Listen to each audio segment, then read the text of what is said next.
Assalamualaikum dan selamat sejahtera semua. Pada minggu lepas, Cikgu Siti Zuraidah telah menerangkan subtopik 6.1.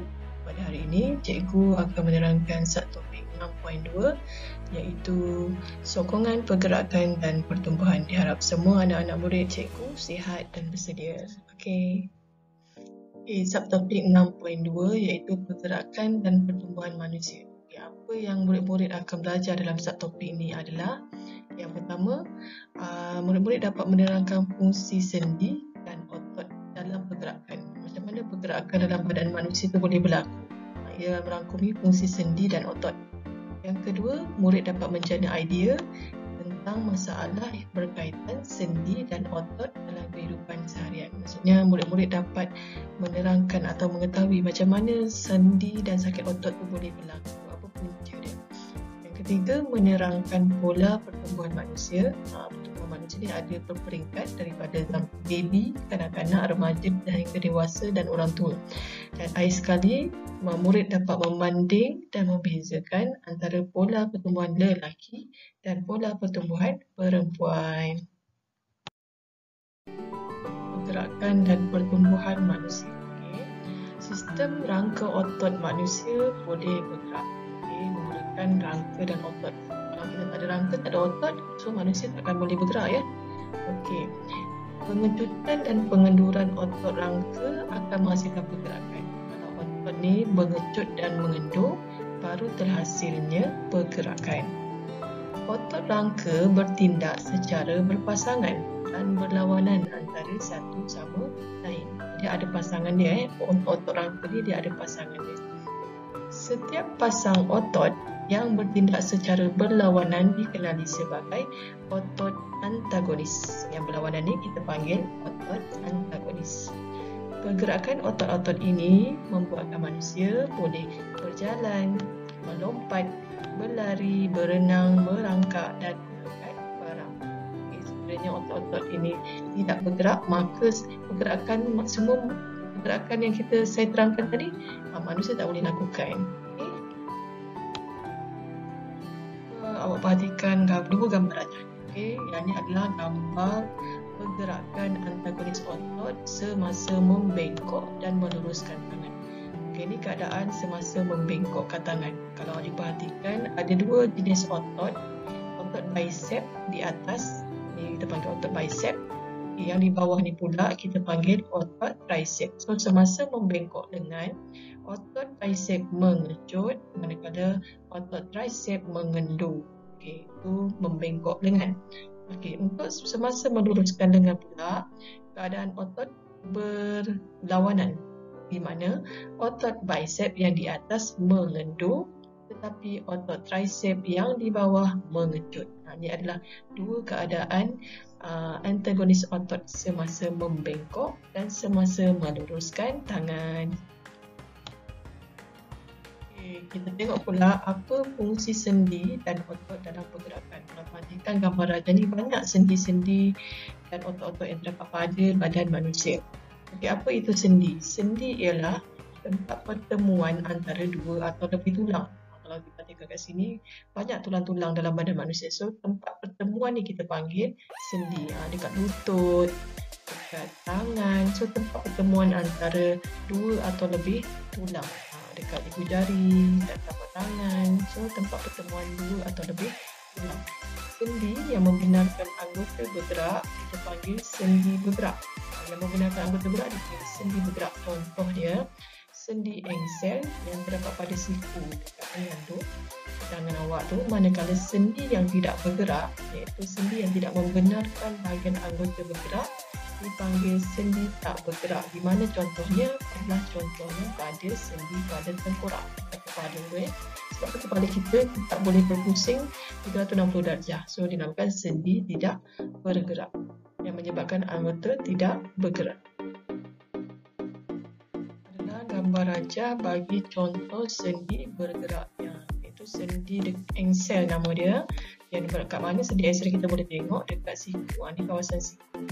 Ini adalah sendi bergerak, di mana kedudukan otot bicep, otot tricep, tendon, radius, ligamen semua berada dekat kawasan lengan ni. So ini menyebabkan tangan kita boleh bergerak. So sendi ankle ni adalah sendi bergerak.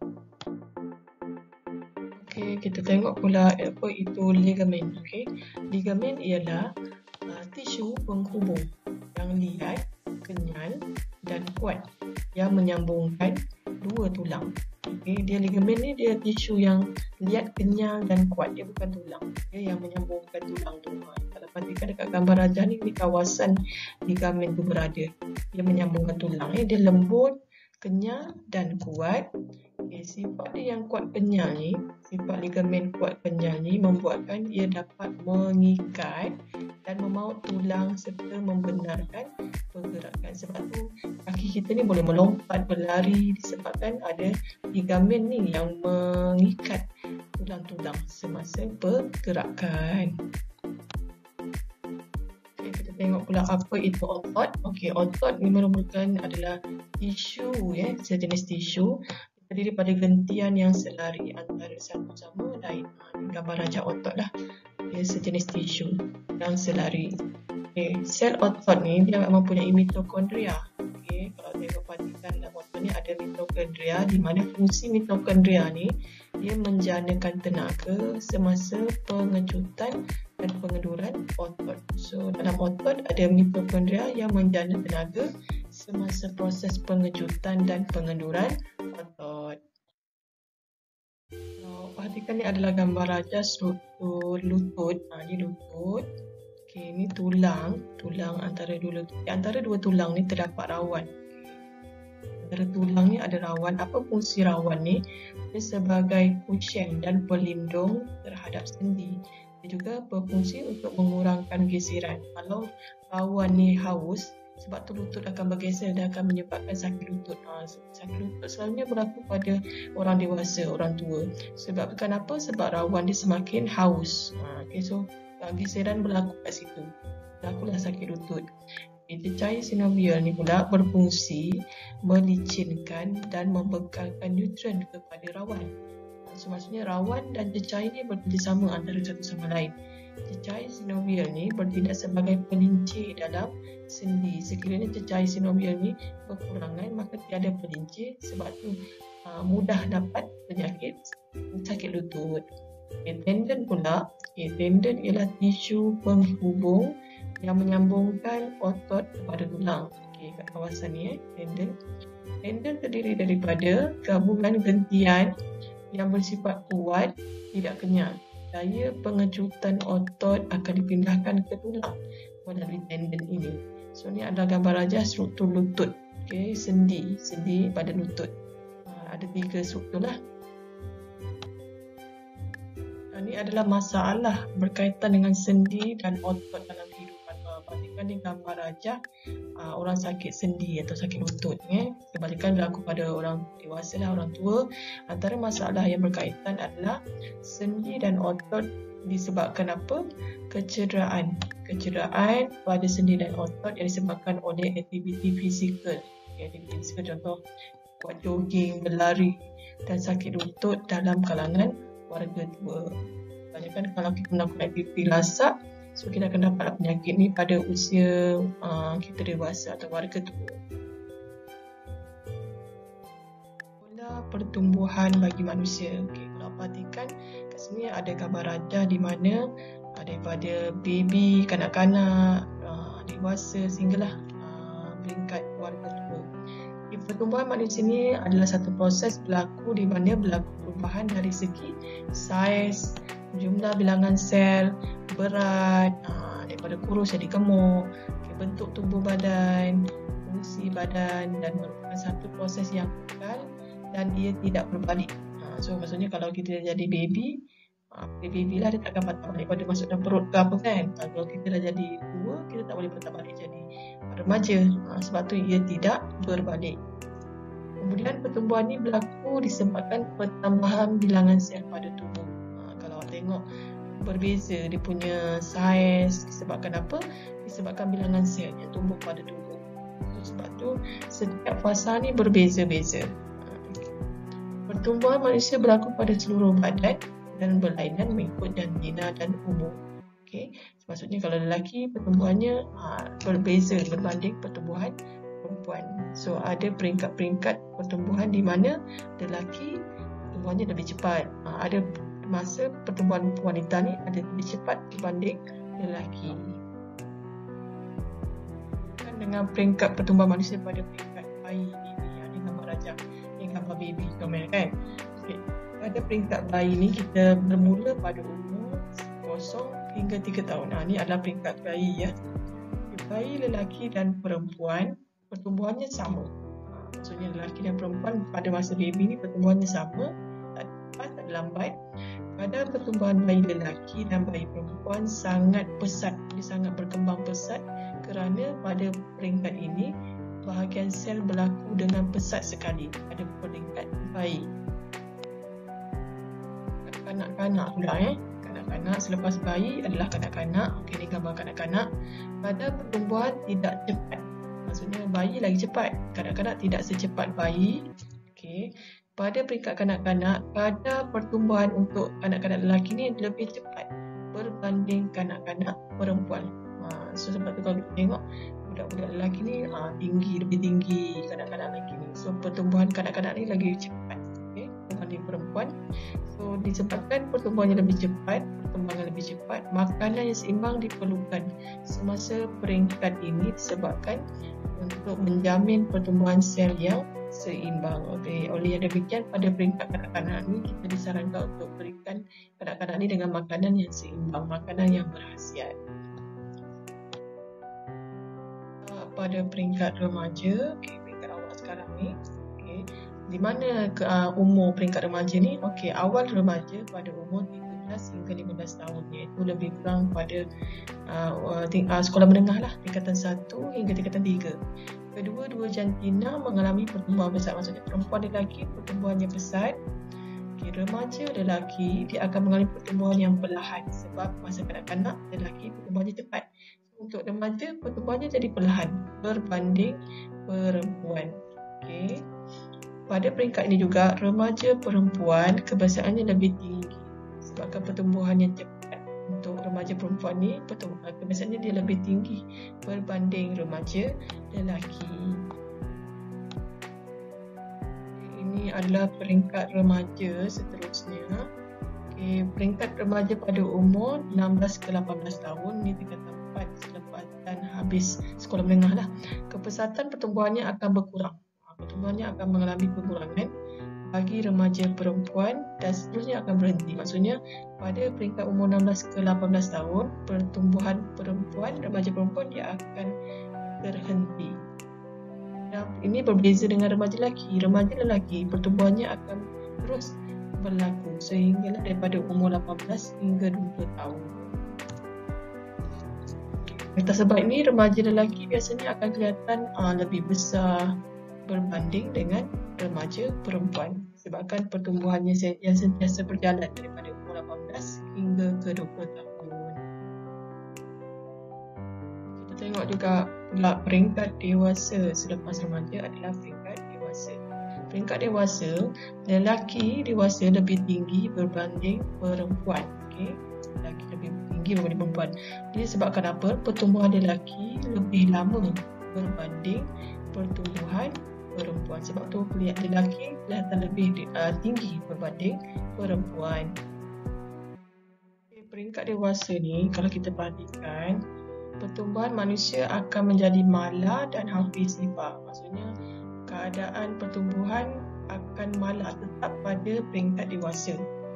Pertumbuhan manusia akan berhenti kecuali pada bahagian tertentu saja akan mengalami pertumbuhan. Contohnya kuku, kulit dan rambut. Tiga bahagian ni akan mengalami pertumbuhan, manakala tempat yang lain pertumbuhan akan berhenti. Kalau awak perhatikan, ni adalah graf lengkung pertumbuhan manusia yang kita boleh ambil sumbernya daripada Junior Biology Learning Space of Australia. Jadi, kalau kita perhatikan sini ada 3 pertumbuhan pesat. Pertumbuhan pesat ada 2 kawasan kat sini pada peringkat bayi. Peringkat bayi dan peringkat remaja. Pertumbuhan sangat pesat pada peringkat bayi dan remaja. Kanak-kanak dia perlahan, dewasa akan mengalami pertumbuhan minimum ataupun dipanggil malar, sekata, di mana keadaan graf bentuk sekata, manakala pada peringkat orang tua pertumbuhan akan jadi negatif. Sebab tu graf ni menurun. Okay, di mana saiz badan akan berkurang. Ini adalah graf ketinggian melawan umur, iaitu graf lengkung pertumbuhan manusia. Kalau kita perhatikan, bentuk adalah bentuk macam bentuk S, dipanggil sigmoid. Okey. Daripada graf tadi kita boleh analisis, kita boleh analisa bahawa keadaan pertumbuhan manusia ini cepat pada peringkat awal, iaitu peringkat baby, dan perlahan pada peringkat kanak-kanak. Okey, pada peringkat baby dia cepat, pada peringkat kanak dia akan jadi perlahan. Tapi kemudian pertumbuhan menjadi cepat semula pada peringkat remaja, daripada graf tadilah, dan menjadi perlahan apabila mencapai dewasa. Okey, corak pertumbuhan masuk bentuk lengkung. Kalau kita tengok graf tadi, bentuk lengkung graf tu berbentuk S. Yang saya cakap tadi, bentuknya adalah bentuk sigmoid. Graf ni dia dipanggil lengkung. Okey, graf lengkung berbentuk S ni kita panggil sigmoid. Okey, graf lengkung pertumbuhan ni kita boleh menentukan kadar pertumbuhan manusia pada tahap yang berbeza, daripada bayi, kanak-kanak sehinggalah orang tua di sepanjang hayat pertumbuhannya. Untuk manusia, pertumbuhan akan berhenti apabila mencapai kematangan. Okay, ni kalau kita tengok gambar rajah ni, daripada peringkat bayi sehinggalah kepada peringkat orang tua. Okay, seterusnya kita tengok apa itu progeria. Okay, progeria ni adalah sejenis penyakit yang dipanggil penuaan pramatang. Penyakit yang jarang-jarang berlaku kat dunia ni. Okay, sebahagian saja yang mengalami penyakit ni. Penyakit ni berlaku pada kanak-kanak, tetapi kanak-kanak tu kelihatan seperti orang tua. Itu dipanggil penyakit penuaan pramatang, di mana kanak-kanak kelihatan seperti orang tua. Walaupun dia kanak-kanak, tetapi dia kelihatan seperti orang tua. Namanya adalah penyakit progeria. Ini macam mana pola pertumbuhan antara lelaki dan perempuan. Kadar pertumbuhan lelaki dan perempuan ni berbeza, berbeza, tak sama. Daripada peringkat bayi sehingga awal kanak-kanak, lelaki perempuan membesar pada kadar yang sama. Daripada kanak-kanak, lelaki perempuan pada kadar yang sama, tetapi dia membesar dengan lebih cepat sedikit. Lelaki ni membesar dengan lebih cepat sedikit apabila daripada perempuan apabila umur mereka 4 tahun, maksudnya pada peringkat kanak-kanak. Okay, pola pertumbuhan antara lelaki dan perempuan. Perempuan mencapai akhir balik iaitu pada umur 12 hingga 14 tahun. Okay, lebih cepat. Pada peringkat perempuan membesar lebih cepat berbanding lelaki, iaitu kelihatan perempuan lebih tinggi, lebih berat berbanding lelaki yang sebaya dengan mereka. Namun demikian, selepas umur 14 tahun, lelaki pula akan mengalami pertumbuhan yang lebih pesat berbanding perempuan. Ini adalah graf lengkung pertumbuhan untuk lelaki perempuan. Kalau diperhatikan, yang warna biru ni adalah lelaki, yang warna merah ni adalah perempuan. So kalau kita tengok kat sini, daripada umur 0 hingga 4 tahun, okay, kalau sini pertumbuhan lelaki dan perempuan adalah sama. Tapi bila 4 tahun sehingga ke peringkat umur 14 tahun, lelaki lebih pesat pertumbuhannya berbanding perempuan. Tapi selepas 12 tahun, perempuan pula akan pertumbuhannya menjadi lebih cepat berbanding lelaki. Dan apabila umur 15 tahun, pertumbuhan lelaki akan tambah pesat berbanding perempuan. Ini adalah bentuk lengkung pertumbuhan bagi lelaki dan perempuan. Okey, tamatlah sudah pembelajaran kita pada hari ini, iaitu adalah subtopik pertumbuhan dan juga sokongan dalam untuk manusia. Diharap semua pelajar memahami subtopik yang saya ajar pada hari ini. Boleh buat latihan untuk memantapkan lagi pemahaman anda berkaitan dengan subtopik pada hari ini. Diharap semua murid berada dalam keadaan sihat walafiat, buat latihan dan kalau tak faham boleh tanya cikgu sains anda. Okey, selamat belajar. Stay safe. Okey, jaga diri elok-elok. Bye-bye.